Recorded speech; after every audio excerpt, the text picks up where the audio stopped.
Hello friend, সবাই কেমন আছো? আশা করি সবাই ভালোই আছো। তো অনেক দিন পর আবারও চলে আসলাম তোমাদের সামনে একটা নতুন ব্লগ নিয়ে। সেটা ছিল আমার কাকাতো বোনের বিয়ে। এই মে মাসে হয়ে গেল আমার কাকাতো বোনের বিয়ে। দিনটা ছিল 1 মে। এই যে দেখতে পাচ্ছ, দিনটা হচ্ছে আশীর্বাদের দিন। আমরা ছেলেকে আশীর্বাদ করতে গেছিলাম।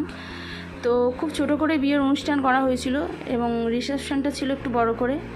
যেহেতু আমরা খুব ছোটোখাটোই আয়োজন করেছিলাম আমার কাকাতো বোনের বিয়ের জন্য, তো ওই জন্য রিলেটিভের মধ্যেই অল্প কিছু নিয়ে আমরা আয়োজন করেছিলাম বিয়ের। তো দেখতেই পাচ্ছ যে মেহেন্দির দিন চলে আসলো। সেদিন ওকে মেহেন্দি পড়েছিল আমার বৌদি। আমি সাথে একটু ডেকোরেশন করছিলাম, ওর হাজব্যান্ডের নাম আমি ওকে লিখে দিচ্ছিলাম। তো তারপর শুরু হয়ে গেছিলো আমাদের নাচানাচি। সাইডে যে ডেকোরেশন করছে দেখতে পাচ্ছ, সেগুলো নিশ্চয়ই তোমাদের আর বলার নেই, আমার হাজব্যান্ডের। তো খুব আনন্দ লাগলো। এই যে সাথে ভাস্তি, আমার ছেলে, সব